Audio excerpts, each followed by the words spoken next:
Halo, selamat bertemu. Kembali saya ucapkan kepada seluruh siswa kelas 12 SMA, khususnya kelas 12 SMA Negeri 1 Tabaraja. Kita bertemu kembali hari ini untuk mata pelajaran sosiologi, yaitu lanjutan dari materi kita sebelumnya. Adapun topik kita hari ini yaitu westernisasi dan konsumerisme.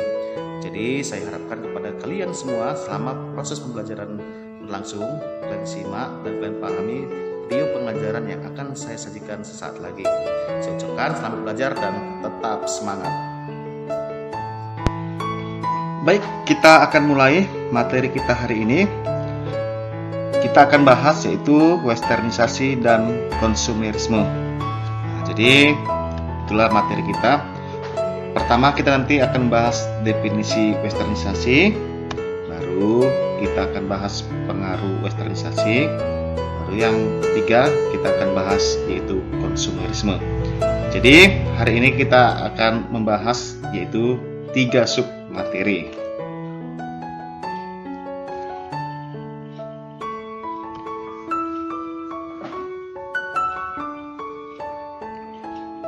Kita akan bahas definisi westernisasi.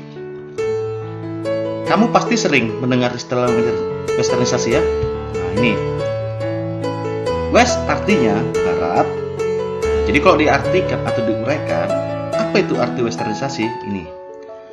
Westernisasi diuraikan sebagai sikap meniru dan menerapkan unsur-unsur kebudayaan barat tanpa adanya seleksi. Inilah pengertian westernisasi. Jadi kalau diartikan secara singkat, westernisasi itu adalah kebarat-baratan. Itulah arti westernisasi. Oke. Jadi westernisasi dapat terjadi pada semua generasi, baik itu anak-anak, remaja, maupun orang tua. Adanya pengaruh budaya barat dapat dikarenakan seseorang ingin dianggap maju dan modern oleh orang lain ya. Itu sebenarnya mengapa terjadi westernisasi.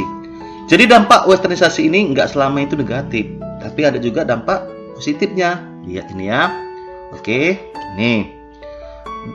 Contohnya apa itu dampak positif westernisasi? Yaitu budaya barat tepat waktu. Jadi orang barat selalu tepat waktu, ya gitu ya. Bekerja keras dan menghargai waktu. Itulah dampak positif budaya barat yang kita dapat tiru ya. Sementara kalau dampak negatifnya itu juga banyak itu ya, misalnya meniru budaya barat yang tidak sesuai dengan budaya kita. Contoh, kalau pakaian di barat sana ya terkenal dengan bisa minim-minim, tapi kalau Indonesia itu budaya timur sebenarnya tidak seperti itu gaya pakaiannya ya. Baik. Jadi bagaimana sebenarnya pengaruh westernisasi itu? Yang pertama kita lihat ya pengaruhnya ya. Oke. Yang pertama itu dalam hal gaya hidup. Nah, jadi westernisasi ini kan berkembang di masyarakat, memberikan pengaruh yang beragam di berbagai aspek kehidupan. Salah satunya adalah gaya hidup. Nah, ini ya. Jadi, gaya hidup masyarakat saat ini lebih mengutamakan kemudahan tanpa melihat dampak negatif yang ditimbulkan. Sebagai contoh, ini ya. Saat ini kan masyarakat itu lebih menyukai makanan siap saji atau fast food ya. Kita contohkan itu misalnya apa? Kentucky, pizza, itulah ya. Nah, dan yang kedua, pengaruhnya itu misalnya cara berpakaian. Gimana sebenarnya? Nah, ini seperti saya katakan tadi ya. Mode pakaian yang berkembang saat ini sangat beragam. Nah, coba aja perhatikan lingkungan sekitarmu. Bagaimana mode pakaian yang dikenakan oleh masyarakat? Nah, ini. Jadi kan keragaman cara berpakaian yang digunakan masyarakat ini adalah pengaruh westernisasi. Jadi banyak gaya pakaian sekarang ya. Nah, kalau sekarang itu kan terkenal misalnya baju-baju yang di sekolah saja gaya modenya udah beda ya. Nah, dengan misalnya mode baju ketat. Nah, kalau dulu tidak. Nah, jadi itu salah satu bentuk pengaruh cara berpakaian yaitu westernisasi. Nah, itu ya. Baru berikutnya itu pergaulan remaja. Nah, jadi kan generasi muda sangat rentan ya terhadap terjadinya tindakan yang menyimpang.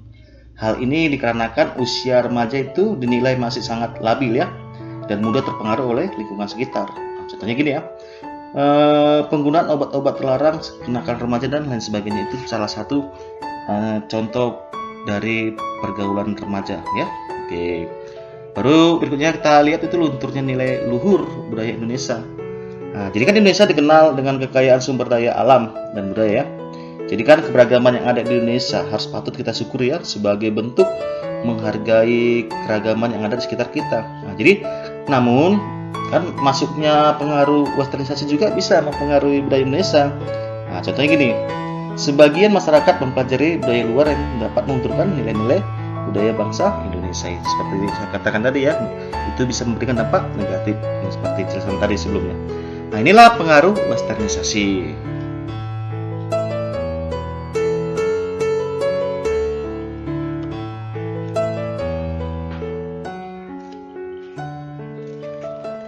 Ya, selanjutnya kita akan bahas konsumerisme.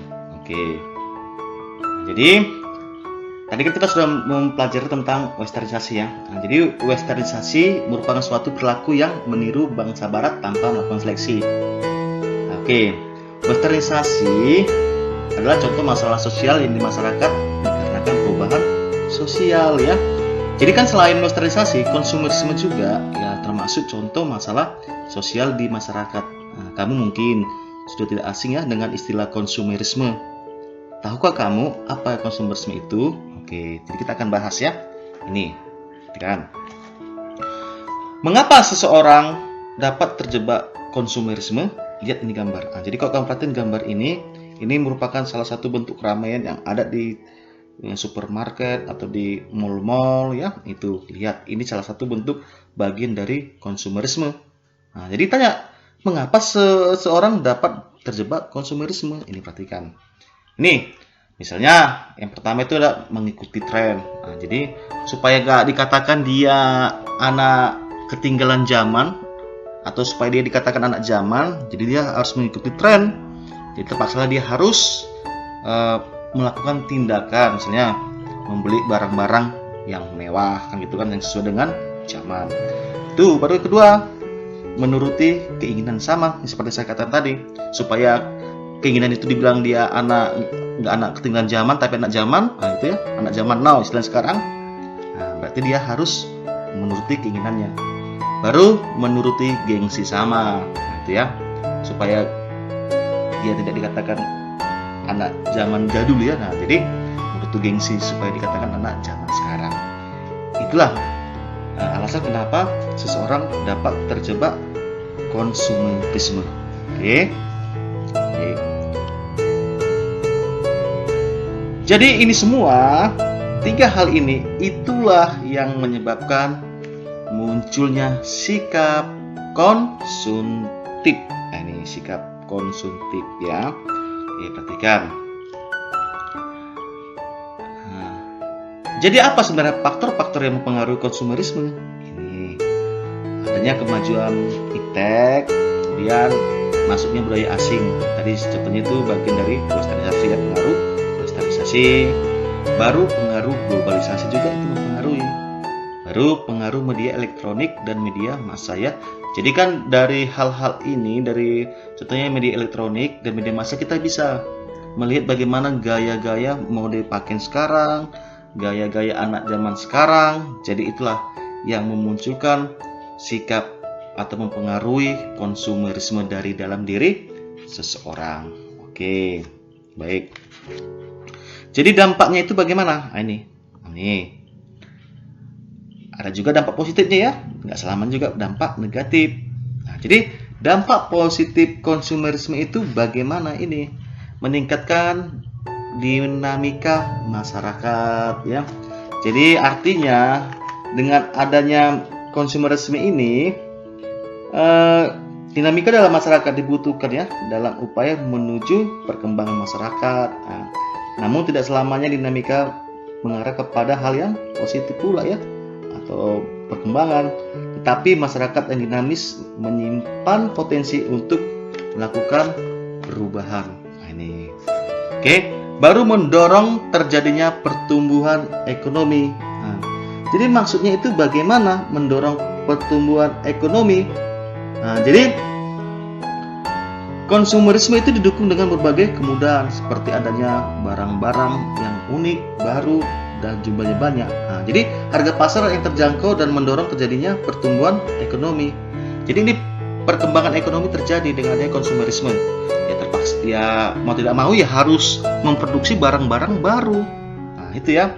Nah, jadi kegiatan perekonomian itu berjalan dengan adanya konsumerisme karena adanya banyaknya permintaan di pasar dengan misalnya produk-produk terbaru, itu ya, mendorong terjadinya pertumbuhan ekonomi. Kemudian dampak negatifnya apa? Ini konsumerisme itu bisa menyebabkan kriminalitas. Ini bagaimana sebenarnya kriminalitas itu bisa terjadi dengan adanya konsumerisme? Ya misalnya gini, ketika dia nggak mampu membeli sesuatu barang yang diinginkan, ya dia melakukan kejahatan. Contohnya dengan melakukan kriminalitas, bisa itu mencuri, merampok dan lain sebagainya. Nah itu. Baru berikutnya, konsumerisme juga itu bisa berdampak negatif, yaitu membahayakan keseimbangan alam yang nggak sesuai lagi. Baru memunculkan atau munculnya ketidakseimbangan dalam masyarakat. Nah, ini ya. Nah, jadi maksudnya ini ketidakseimbangan dalam masyarakat itu nanti terjadi. Misalnya ada orang yang ingin maju, jadi untuk mencapai keinginan bisa dia misalnya melakukan perampokan. Jadi tidak seimbang lagi hidup dalam masyarakat. Ada yang bisa-bisa saja, nah gitu, jadi nggak berkembang lagi, atau perkembangan masyarakat itu nggak seimbang. Nah, itulah yang maksud dengan muncul ketidakseimbangan dalam masyarakat. Baru menuntut masyarakat untuk memiliki barang-barang berdasarkan perkembangan zaman, yaitu seperti tadi. Dengan keinginan masyarakat ini yang ingin memiliki barang-barang sesuai dengan perkembangan zaman, itu bisa memacu mereka ketika mereka tidak mampu, seperti saya katakan tadi, membeli barang itu bisa melakukan kriminalitas. Itulah dampak positif dan dampak negatif dari yang namanya konsumerisme. Oke, baik. Demikianlah materi kita hari ini. Ya, topik tentang westernisasi dan konsumerisme. Jadi saya harap dengan mempelajari materi kita hari ini, kalian sudah bisa mengambil hal-hal yang positif dari westernisasi dan konsumerisme. Jadi ada manfaat kalian belajar hari ini ya. Jadi semua materi kita ini bisa kalian baca dalam buku pegangan kita, yaitu Sosiologi kelas 12, itu penerbit dan percetakan Media Tama. Oke, saya ucapkan terima kasih atas perhatian kalian semua. Sekian dan terima kasih. Sampai bertemu di materi